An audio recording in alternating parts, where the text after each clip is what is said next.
लेकिन वो मराठी में बोलते हैं कि बाळाचे पाय पाळण्यात दिसतात, मतलब बचपन से ही हमें पता चलता है। तबस्सुम जी इंटरव्यूज लेती थी काफी लोगों के, तो जब मैं वो देखती थी मुझे वो बहुत अच्छा लगता था।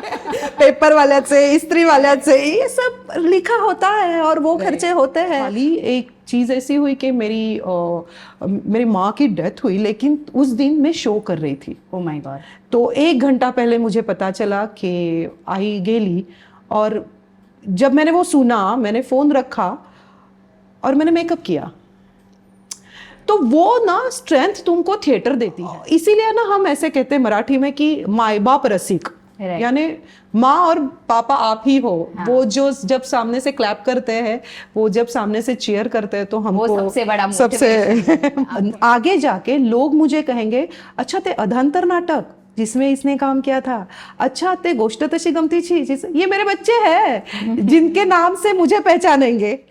नमस्कार मित्रांनो, मी Reema Joshi, certified financial planner आणि AMFI registered mutual fund distributor world of फायनान्समध्ये आपलं हार्दिक स्वागत करत आहे।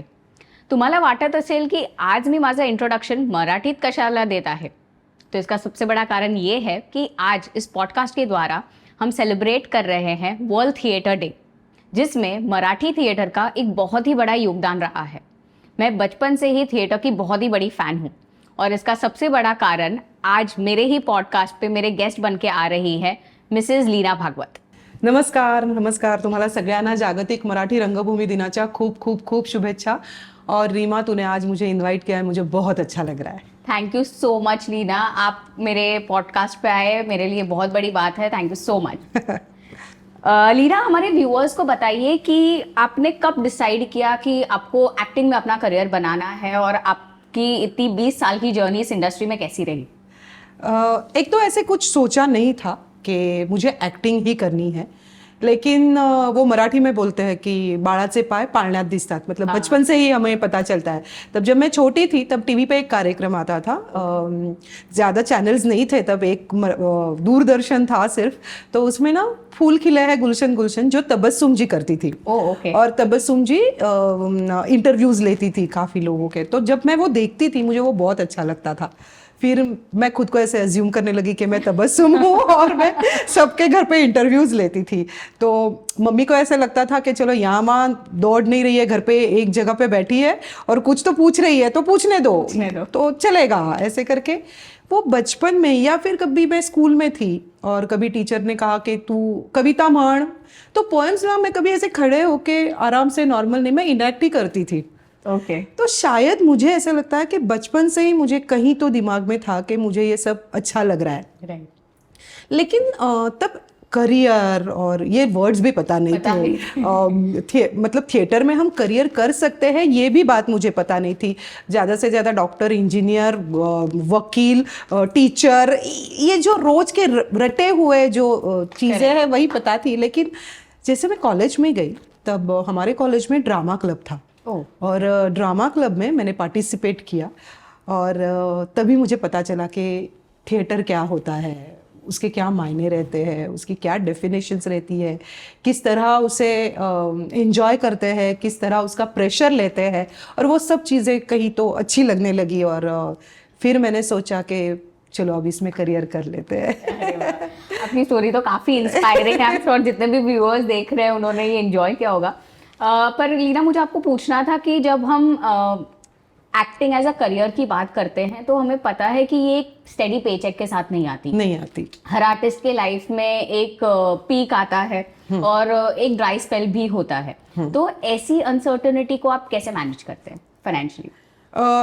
एक तो मतलब जो नॉर्मल लोग हैं जो बाहर से देख रहे हैं उनके लिए सिर्फ ये 2 चीज़ें हैं, लेकिन जो अंदर है, मैं अंदर हूँ, मैं काम कर रही हूँ, तब मुझे इसमें और सारी चीज़ें दिखती है। करेक्ट। और कुछ रास्ते दिखते हैं कि मतलब छोटी छोटी बातें हैं कि मैं थिएटर करती हूँ, मैं ऑफ कोर्स मैं सीरियल फिल्म्स करती हूँ, लेकिन क्वांटिटी में ज़्यादा थिएटर, जो मुझे खुद को थिएटर ज़्यादा पसंद है।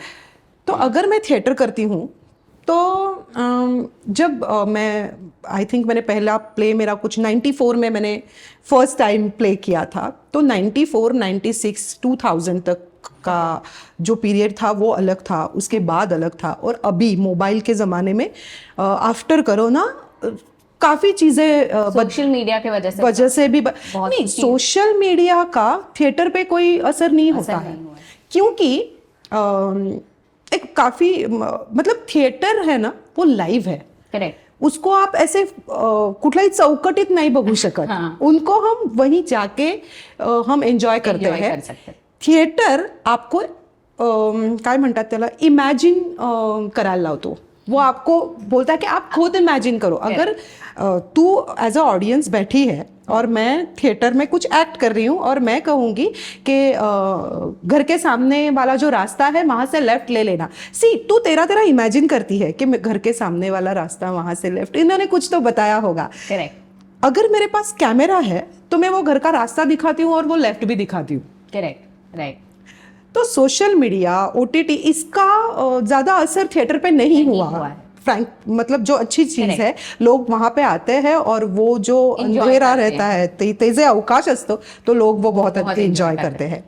तो बैक टू अपना सवाल कि मैं जब अंदर हूँ तो मुझे पता चलता है कि अगर मैं कोई नया प्रोडक्शन कर रही हूँ, अगर मैं कोई नया नाटक कर रही हूँ, तो पहले ऐसे था कि दिवाली, गणपति या लॉन्ग वीकेंड मतलब अगर समझो कोई हॉलीडे है, बैंक हॉलीडे है और उसके आगे पीछे सैटरडे संडे है, ऐसे कोई लॉन्ग वीकेंड है तो लोग थिएटर में आते थे. आजकल लॉन्ग वीकेंड में लोग बाहर घूमने चले जाते हैं. इसका असर होता है थिएटर पे, क्योंकि जब मैं पहले सोचती थी एज अ प्रोड्यूसर कि सैटरडे संडे हमारे शोज बहुत अच्छे जाते थे, या फिर पहले ना थिएटर में 11 बजे के मॉर्निंग के शो रहते थे. होते थे. अभी वो नहीं होते. अभी सिर्फ आफ्टरनून के शो होते हैं और रात के शो होते हैं, और रात के भी काफ़ी अभी कम हुए. सैटरडे नाइट शो होता है या फिर ऐसे कुछ चीज़ें हैं. और एक चीज़ मुझे जो ज़्यादा जहन में आती है कि थिएटर का जो ऑडियंस है ना, उसकी एज ना रिमा लिमिटेड हो गई है. काफ़ी मतलब अभी मैंने इंट्रोडक्शन में आपके सुना कि आपको अच्छा लगता है थिएटर देखना, जो मुझे सुन के बहुत अच्छा लगा. आप ही के शोज और नाटक देख के बड़ी हुई हूँ, तो मेरे लिए वो बहुत ही चाइल्डहुड मेमोरी नॉस्टैल्जिक है मेरे लिए. हाँ. आपको लेकिन ना ये बहुत कम यूथ है जो आजकल थिएटर में आता है.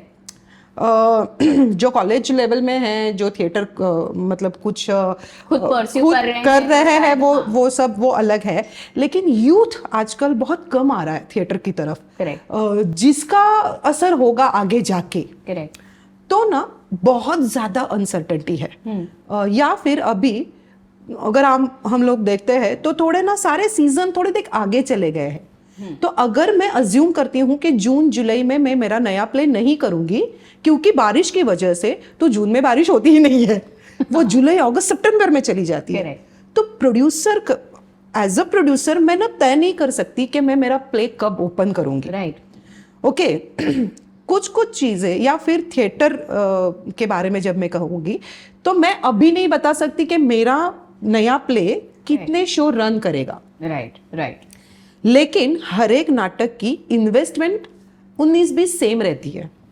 मुझे इन्वेस्ट तो इतना करना है, लेकिन मुझे पता नहीं है ये मेरा प्ले 100 शो करेगा, 500 करेगा, 700 करेगा. जब मैं जितनी क्वांटिटी मेरी बढ़ेगी शो की, मेरा प्रॉफिट बढ़ेगा. लेकिन वो मुझे अभी पता नहीं है. या फिर थिएटर की डेट्स, मुझे कोई अच्छा थिएटर जो प्राइम थिएटर मुझे मिल रहा है, तो इन सारी चीज़ों में ना बहुत ज़्यादा कैलकुलेशंस रहते हैं थिएटर में. अगर तो स्क्रीन देखेगी, मैं सीरियल करती हूँ या फिल्म करती हूँ, तो कभी कभी ऐसे होता है मुझे ना स्टोरी अच्छी लगती है, मुझे टेक उनका अच्छा लगता है, मुझे प्रोडक्शन हाउस अच्छा लगता है, और सब सारी चीज़ें अगर अच्छी लगती है तो लीना भागवत कभी कभी ऐसे करती है कि ठीक है मला थोड़े कमी पैसे चालतील.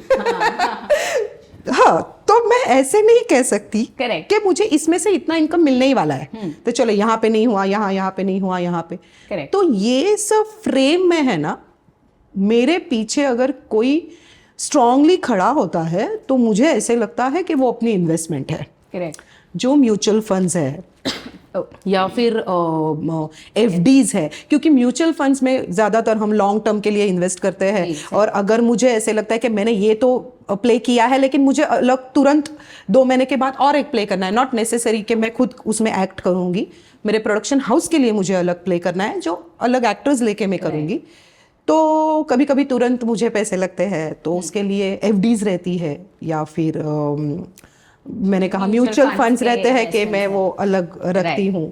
दूसरी एक मैं बात बताती हूँ, हम काफ़ी सारा ट्रैवल करते हैं रीमा, यस, तो डेफिनेटली ये ट्रैवलिंग में असं म्हणतात ना कि हम अच्छा ही सोच के चलते हैं, लेकिन आप नहीं कह सकते कभी एक्सीडेंट हुआ, कोई कुछ मिसहैप हुआ, कुछ भी, उसके लिए आपको हमेशा एक एक्स अमाउंट तुम्हाला बाजूला ठेवायलाच पाहिजे, करेक्ट, आपको रखनी ही है। राइट, और ये सारी चीजों में से आपको अपनी क्रिएटिविटी पे कोई असर नहीं डालना है, सो दैट आप आराम से अपने एक्टिंग पे फोकस कर सकते हैं। Completely. तो ये सारी चीजें रहती है। बाकी जो तूने कहा वो है ही कि मैं अभी कुछ ज्यादा काम कर सकती हूँ, आगे जाके मुझे पता नहीं है, लेकिन ना एक चीज अच्छी भी है, वो बोलते हैं ना कि नाण्याला 2 बाजू असतात, वैसे हमारे फील्ड में ना रीमा रिटायरमेंट एज नहीं है। करेक्ट, मैं जब तक ठीक हूँ, अच्छी हूँ, मैं क्योंकि ये काम स्किल का है, और टैलेंट का है, और उसकी कोई उम्र नहीं होती, Right. तर मी काम करू शकते हैं, मैं करती रहती हूँ, तो कभी तो ये एक बेनिफिट भी है कि मैं जितना काम करूँगी उतना अच्छा है। लेकिन डेफिनेटली मैं कोई भी नया प्ले करते वक्त या कोई भी सीरियल करते वक्त, फिल्म करते वक्त एक हिस्सा सेविंग, इसको तो देखती हूँ, और मुझे ऐसे लगता है कि सभी देखते होंगे। अगर घर में कैलेंडर है तो वो कैलेंडर में हम सबको दूध वाल्याचे पेपर वाल्याचे, इस्त्री वाल्याचे, ये सब लिखा होता है, और वो खर्चे होते हैं, वो भी करने हैं, इन्वेस्टमेंट भी करनी है। मुझे ऐसे लगता है कि इन्वेस्टमेंट में भी एक पार्ट, एक हिस्सा खर्चा ऐसे ही रहना चाहिए। करेक्ट, राइट, कि हाँ माझा खर्च है, ये इन्वेस्टमेंट मुझे करना ही है, क्योंकि ये मेरे खर्चे में, उसमें से जो बचता है ना वो मेरा सेविंग है। आपने भी जैसे लास्ट में ये कहा कि ज्यादातर हम सारे ही लोग ये सोचते हैं कि हम पहले पैसा कमा ले, फिर घर के ये जितने भी डेट्स लिखी हुई है उस पर जितने भी खर्चे करना है वो कर ले, और फिर जो बचे उसमें से कहीं जाके हम सेविंग या इन्वेस्टमेंट के बारे में सोचते हैं। बट आज के टाइम पर लीना, हमें ये फॉर्मूला को थोड़ा ट्विस्ट करना पड़ेगा या चेंज करना पड़ेगा, बिकॉज अभी बहुत सारे फैक्टर्स चेंज हो चुके हैं। तो मेरी एडवाइस आपको यही रहेगी कि आप अभी अच्छे मुकाम पे हैं और आपको अच्छे काम मिल रहे हैं, तो आप जैसे अर्न कर रही हैं, आपको जैसे भी इनकम आ रहा है, आप अपना एक टारगेट रखिए कि आपको इतना प्रतिशत आपकी टोटल इनकम में से सेव पहले करना है, और उसमें से जो बच जाए उसी में से आप आपके एक्सपेंसेस करें। आई एम श्योर सेलिब्रिटीज और एक्टर्स और आर्टिस्ट की लाइफ बहुत डिफरेंट होती है, और उसी से मेरा नेक्स्ट क्वेश्चन जुड़ा हुआ है कि जब हम फाइनेंशियली थोड़ा सक्सेसफुल हो जाते हैं एक्टर्स ज़्यादातर, तब कभी रेकलेसली खर्चे कर देते हैं उन चीज़ों पे जिसकी ज़रूरत नहीं होती है। हाँ। तो क्या आपके साथ ऐसा कभी कुछ हुआ है कि आपने एक बहुत अच्छा मोटा पेचेक मिल गया और उससे आपने जाके कुछ ऐसा खरीद लिया जिसकी आपको ज़रूरत नहीं थी? ओह माय गॉड, तुझे पूरा नाम पता है ना, लीना भागवत, तो मैं टिपिकल भागवत हूँ। ऐसे खर्चे मैं करती नहीं हूँ, लेकिन कभी कभी क्या होता है कि कोई प्ले करती हूँ मैं, और मुझे पता है कि वो प्ले में रिहर्सल एक प्रोसेस बहुत बड़ी रहती है। Right. मतलब लोग देखते हैं डायरेक्ट जो स्टेज पे शो आता है, और लेकिन उसके पहले हम 2-3 महीने से उसकी पूरी प्रिपरेशन में, तैयारी में लगे रहते हैं। तो तब कभी कभी क्या होता है कि मैं थोड़ा कंफर्ट देखती हूँ मेरे आर्टिस्ट का या मेरा जो क्रू है उनका, क्योंकि अगर वो बहुत अच्छी तरह से रिहर्सल करेंगे, उनको वो आजू बाजूचं वातावरण छान असेल तो वो भी एंजॉय कर सकते हैं, वो और ज़्यादा मेहनत कर सकते हैं। तो मैं कभी कभी ऐसे करती हूँ कि रिहर्सल हॉल थोड़ा एसी वाला लेते हैं, खाना थोड़ा, मुझे ना वो रिहर्सल में टिपिकल शाम को चलो वड़ा पाव खिलाओ, वो ऐसी प्रोड्यूसर मैं नहीं हूँ।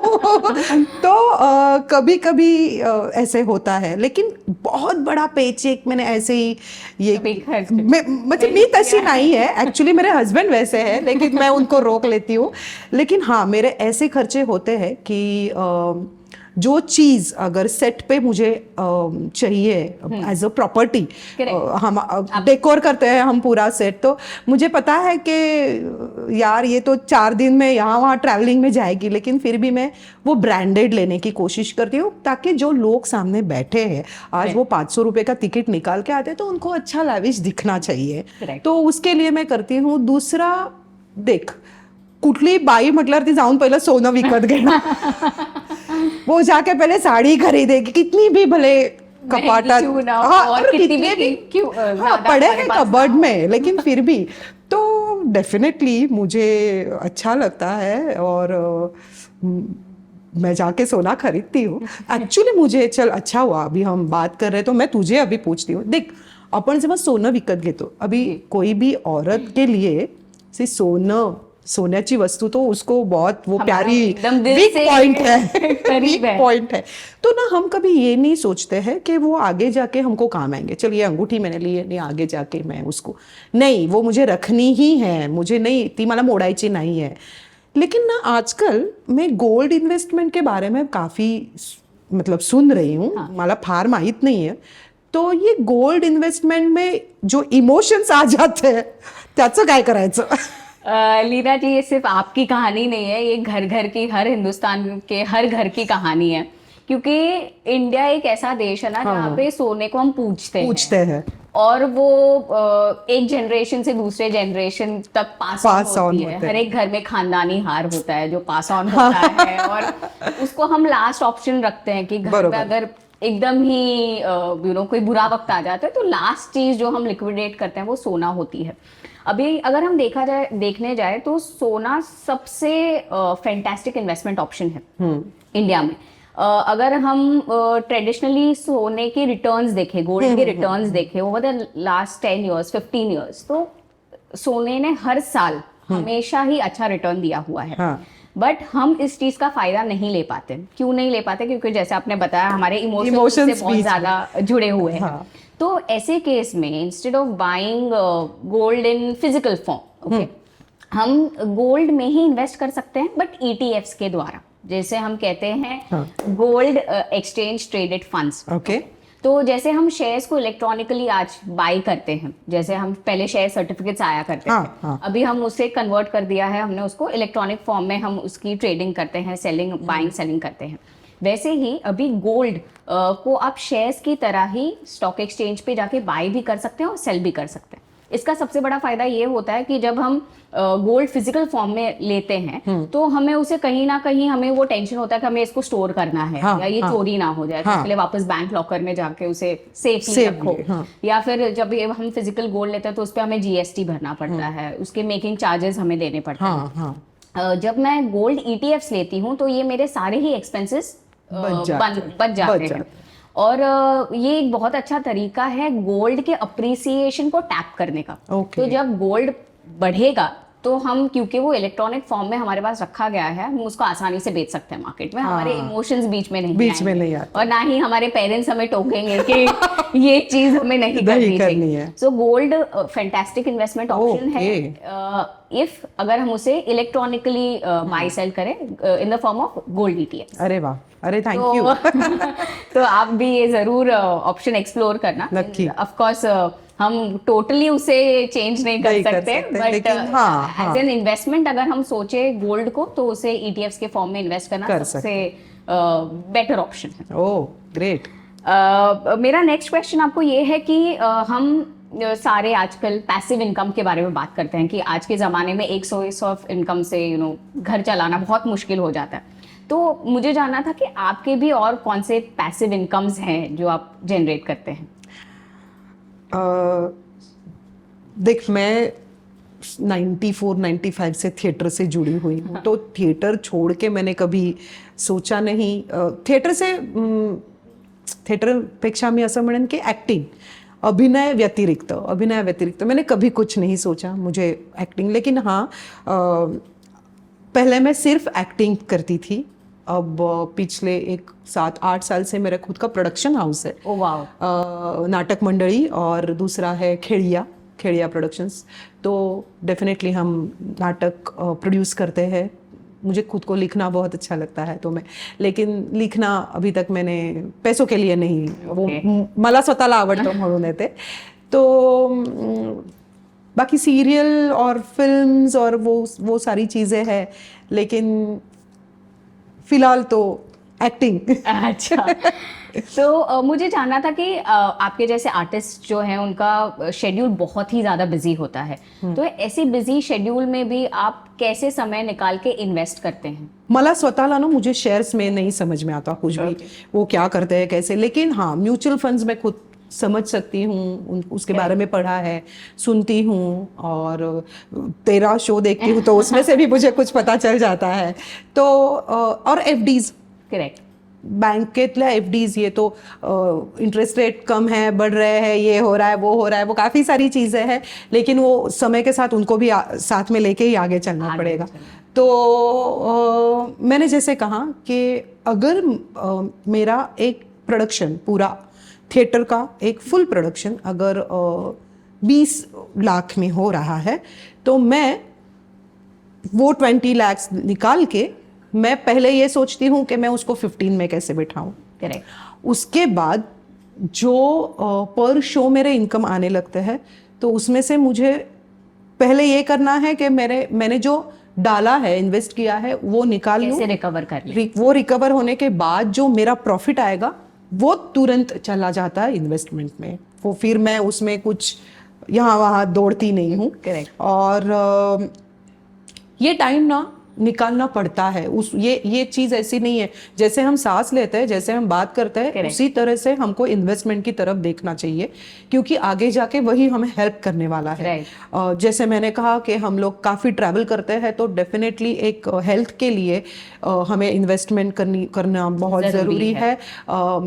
मेरी खुद की कंपनी में आज 20 लोग हैं जिनकी जिम्मेदारी मेरे ऊपर है। करेक्ट। तो मुझे उनको एक एक्स अमाउंट ऑफ शोज देने ही हैं, क्योंकि वो मेरे लिए काम कर रहे हैं।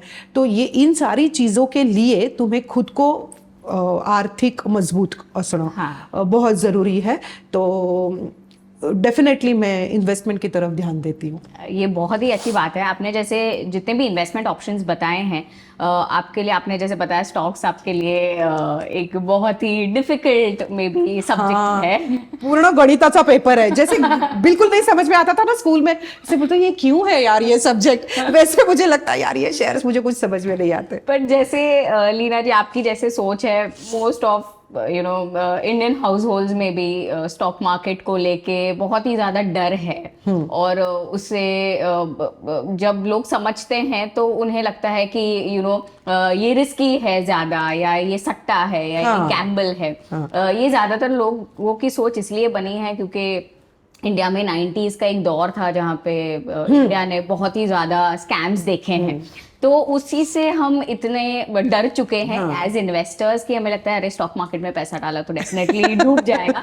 बट अभी सेबी को जैसे जब से ऑटोनॉमी मिल चुकी है, और जब से सेबी इन पावर है, रेगुलेटर है ऑफ द स्टॉक मार्केट का इन्वेस्टमेंट अभी रिस्की नहीं रहा है। अभी एक पूरी स्टडी हो चुकी है। मैं अपने वर्ल्ड ऑफ फाइनेंस के द्वारा भी बहुत मल्टीपल ऐसे कोर्सेज लेती हूँ जहाँ पे मैं लोगों को सिखाती हूँ कि वो कैसे खुद से मार्केट में से अच्छे स्टॉक्स पिक कर सकते हैं। पुढचा मी अटेंड करणार आहे। डेफिनेटली।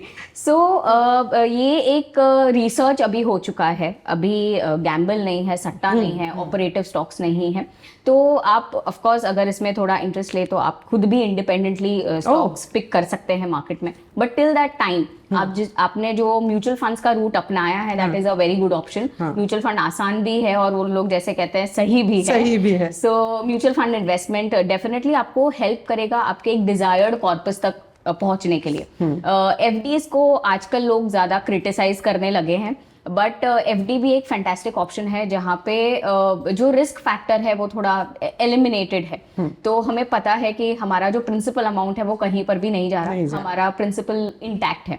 तो ऑफ कोर्स एफडीज को हमें ज्यादातर यूज करना चाहिए फॉर क्रिएटिंग इमरजेंसी फंड्स। हाँ, जैसे शुरुआत में मैंने आपसे सवाल पूछा था कि कभी हमारा पीक पीरियड होता है और कभी ड्राई स्पेल चले या फिर कभी ऐसे होता है कि मैंने ऑलरेडी एक प्ले किया हुआ है, तब मेरे दिमाग में नहीं है, लेकिन मुझे तुरंत अगर कोई दूसरा अच्छा मिला और मुझे वो करना है, तो मैं म्यूचुअल फंड में वो मैं बीच में ब्रेक नहीं कर सकती। हाँ, लेकिन एफडीज में कर सकती हूँ। कर सकते हैं।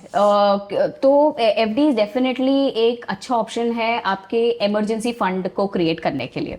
और इसी के साथ हम लोग नेक्स्ट क्वेश्चन पे जाते हैं लीना, कि जब मैं एक्टर्स की लाइफ के बारे में बात करती हूँ तो आपकी शेड्यूल्स बहुत ही ज़्यादा हेक्टिक होते हैं और आपके वर्किंग आवर्स भी बहुत ज़्यादा होते हैं।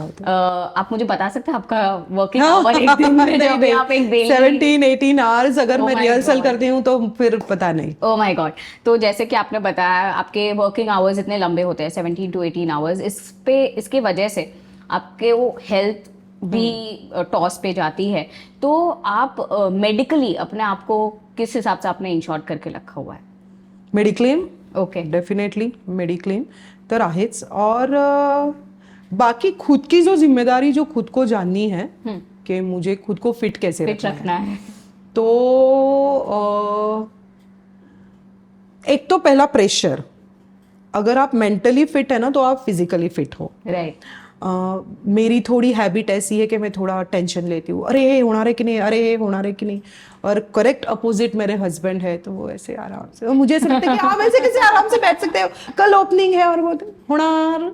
तो ना कभी कभी मुझे अच्छा लगता है उनको देख के। तो पहले तो मेंटल आपको हेल्थ आपकी अच्छी रखनी है। बाकी जो रेग्युलर जो डाएट मी वर्कआउट वगैरह मैं भी गोड़ बीड़ खाते सगळं, तो मैं ऐसे नहीं, लेकिन हाँ डेफिनेटली करना ज़रूरी है, मैं ऐसे नहीं कहती। लेकिन एक रेग्युलर एक डाएट, एक रेग्युलर झोपायचं, मतलब आपको नींद आपकी कंप्लीट करनी ही है। आप कितना भी, आप भले आप 17-18 आवर्स काम कर रहे हो, लेकिन घर पे आके हम दोनों साथ में थिएटर करते हैं, मैं और मेरे हस्बैंड दोनों साथ में काम करते हैं। तो कभी भी ना स्ट्रिक्टली घर पे आने के बाद हम नाटका विषय काही बोलत नहीं। अच्छा, कि नहीं अभी बात नहीं करनी है, अभी बस घर का कुछ देखना है, घर का कुछ सोचना है। मोस्टली क्या होता है रीमा, कि सैटरडे संडे जब लोगों को छुट्टी रहती है तब हमको काम होता है या फिर दिवाली गणपति जब सब एंजॉय कर रहे होते हैं तब मैं जाके शोज करती हूँ, क्योंकि तभी लोग देखने आते हैं कि चला आज अपन छान नाटक बघायला जाऊया। तो तब ना ऐसे नहीं आपको लगना चाहिए अरे सब लोग खुशियां मना, क्योंकि मेरे लिए मेरा काम मेरी खुशी है। खूप कमी लोक अशी असतात की जिनको ना काय म्हणायचं, छंद, हैबिट तुमची वही आपका करियर है। देख कभी कभी ऐसे होता है कि मुझे गाना अच्छा लगता है लेकिन मैं बैंक में काम करती हूँ, या कभी कभी मुझे बहुत लोगों के सपने अधूरे रह जाते हैं। माझं तसं नहीं है, मुझे अच्छा लगता है, मुझे थिएटर जाना अच्छा लगता है, मैं एंजॉय करती हूँ। एक्चुअली कभी कभार तो ऐसे होता है कि मैं थकी हुई रहती हूँ, लेकिन थिएटर मुझे ऑक्सीजन देता है। हाल ही एक चीज़ ऐसी हुई कि मेरी माँ की डेथ हुई, लेकिन उस दिन मैं शो कर रही थी। Oh my God. तो 1 घंटा पहले मुझे पता चला कि आई गेली, और जब मैंने वो सुना, मैंने फ़ोन रखा और मैंने मेकअप किया। तो वो ना स्ट्रेंथ तुमको थिएटर देती है। राइट। तो थिएटर खुद ही मेरा ख्याल रखती है। इसीलिए ना हम ऐसे कहते हैं मराठी में कि माई बाप रसिक, यानी माँ और पापा आप ही हो। वो जो जब सामने से क्लैप करते हैं, वो जब सामने से चीयर करते हैं, तो हमको सबसे बड़ा मोटिवेशन है। बहुत वेरी वेल सेड लीना। मुझे जैसे आपने बताया कि आप मेडिकली इंश्योर्ड हैं, सिर्फ पीस ऑफ एडवाइस आपके लिए और आप जैसे और आर्टिस्ट जो हैं जो दिन रात इतनी मेहनत कर रहे हैं हम जैसे लोगों को एंटरटेन रखने के लिए, जब भी आप अपना मेडिक्लेम रिन्यू करते हैं तो please ensure, usually as financial planner हम एडवाइस करते हैं कि लोगों की जो एनुअल इनकम होती है उसका 50% तक का सम इंश्योर्ड अगर रख ले लोग तो फिर ठीक है, हम कह सकते हैं कि वो इंश्योर्ड है। आप जैसे लोगों के लिए जिनका काम ज्यादा होता है, ट्रैवलिंग ज्यादा होता है, लाइफ इतनी हेक्टिक है, उनके लिए at least 100% of your total annual income को आपको सम इंश्योर्ड की तरह रखना चाहिए।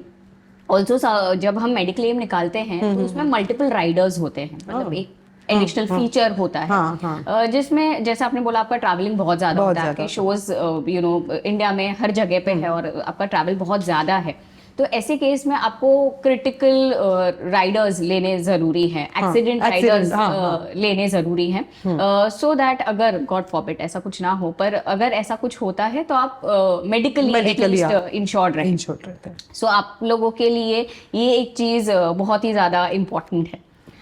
मेरा नेक्स्ट क्वेश्चन आपको ये है कि आप और आपके हस्बैंड, जिनके बारे में आप अभी बता रहे हैं, मंगेश कदम, जो कि मराठी इंडस्ट्री के बहुत ही बड़े एक्टर एंड डायरेक्टर हैं, उनका भी हम काम देखते हैं और हमें उनकी भी एक्टिंग और बहुत ज़्यादा अच्छी लगती है।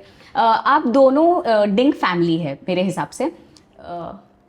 मैं कहा डिंकाचे लाडू। डिंग फैमिली, हाँ, हम डिंग फैमिली है। डिंग फैमिली आजकल ये टर्म बहुत ज्यादा चल रहा है, डबल इनकम नो किड्स। तो जहां हम डिंग फैमिली की बात करते हैं, ऑफ कोर्स उसके अपने एडवांटेजेस और डिसएडवांटेजेस हैं, हम उस पर डिबेट नहीं करेंगे आज।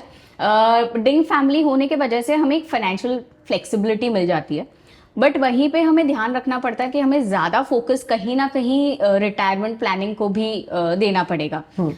तो आप अपना रिटायरमेंट प्लानिंग कैसे कर रहे हैं? एक तो जब हम लोगों ने सोचा था तब ये डिंक वगैरह का ही नव्हतं। हाँ, तो ये तो अभी आया है डिंक और ये सब चीज़ें, लेकिन मुझे ऐसे लगता है कि अगर आप ये डिंक फैमिली से हो या ना हो, आपको आपका रिटायरमेंट प्लान करना ही है। परफेक्ट। उसमें कोई ये चीज़ें मायने नहीं रखती। एडवांटेज डिसएडवांटेज की बात नहीं करनी है, वो बात सही है, लेकिन मैं खूब एंजॉय करते हैं। मैं रुकती नहीं हूँ घर पे, मुझे ऐसे सोचना नहीं पड़ता है कि अरे मैं आता काय करूँ, अभी मैं इसका क्या करूँ, अभी मैं कहाँ छोड़ के जाऊँ, स्कूल है, ये है, वो है। मैं बैग लेती हूँ और मैं चली जाती हूँ, और तभी ही मैं ये सोचती हूँ कि मेरा हर एक प्रोडक्शन मेरा एक बच्चा है, जिसको मुझे पूरा ध्यान लेके बचपन से, मतलब रिहर्सल से 400-500 शो, मतलब पूरा से बड़ा करना है, क्योंकि वो उसी तरह उसे देखना पड़ता है।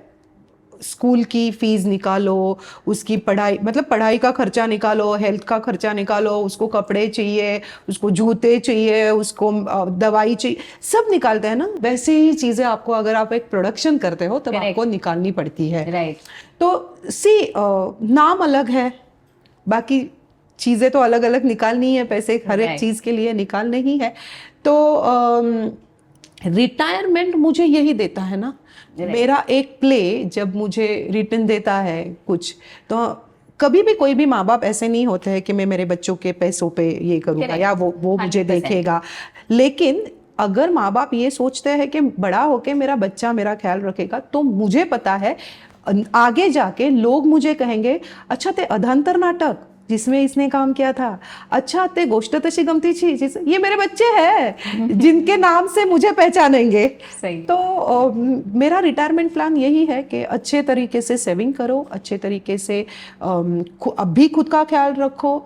मला असं वाटतं की मैंने खुद ने एक अमाउंट तय की है कि ये मुझे मेरे 50s तक जमा करने ही है। आपका रिटायरमेंट कॉर्पस मुझे अभी पता है। Correct. और उसके लिए जो भी चीजें करनी होगी, जितनी की पण मेहनत करावी लागेल, वो मैं अभी करती हूँ। अभी देख, उसमें ऐसे होता है कि लीना तू फैमिली फंक्शन में नहीं आती है, लीना सब लोग होते हैं पिकनिक जाते हैं तू नहीं आती है, लीना तू स्कूल के रीयूनियन में नहीं है, लीना तू फोन, घर के लोगों के फोन नहीं उठाती है, लीना तू भाऊबीजेला नसते। तो अभी ये तो चीजें आएगी, क्योंकि मुझे सिर्फ वो गोल दिख रहा है। Correct. मुझे वहां तक पहुंचना है। वो एक बार अंदर आ गया, क्योंकि जैसे मैंने कहा कि रिटायरमेंट नहीं है हमारे इसमें कि ये एज तक काम करो, लेकिन मैंने खुद ने सोचा है ना कि यहाँ तक काम करना है, उसके बाद घूमना है, फिरना है, दूसरे प्लेस देखने हैं, कुछ अच्छा पढ़ना है, कुछ अच्छा सुनना है। उसके लिए फिर मैं टाइम निकाल सकती हूँ जब मैं अभी वो गोल अचीव करूंगी। Right, perfect.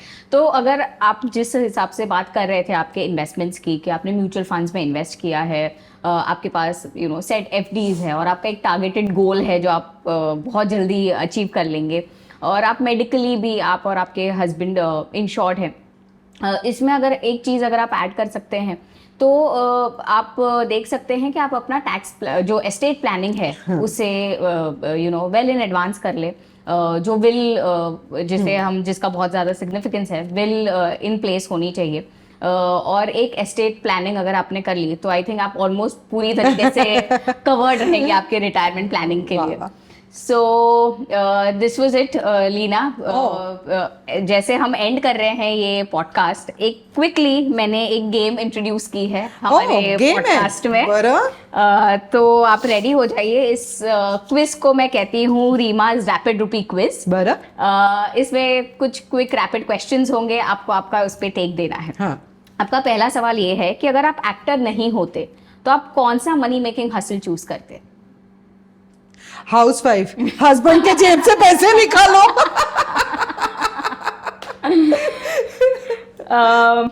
आपका दूसरा सवाल है कि म्यूचुअल फंड, एफडी और रियल एस्टेट, ये तीनों में से आपका फेवरेट इन्वेस्टमेंट ऑप्शन कौन सा है? Mutual funds.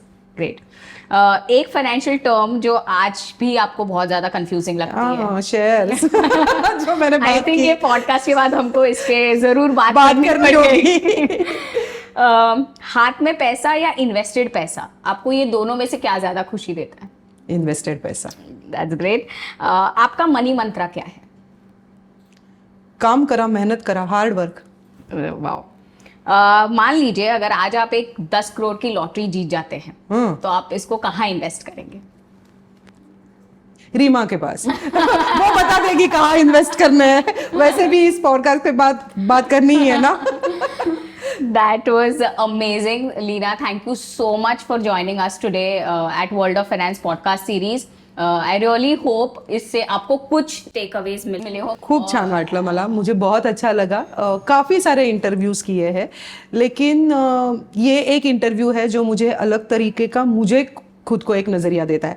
आज तक ऐसे होता है कि कोई सवाल पूछते हैं, मैं जवाब देती हूँ, लेकिन ये हमारे इसके लिए मेरा नजरिया कुछ अलग हुआ है और मला खूप छान वाटलं जो दिन तूने चूज किया, जागतिक रंगभूमी दिन, तर मला खूपच छान वाटलं। पुन्हा एकदा तुम्हाला सगळ्यांना जागतिक मराठी रंगभूमीच्या खूप खूप शुभेच्छा। और Reema, thank you so much. Thank you so much Leena.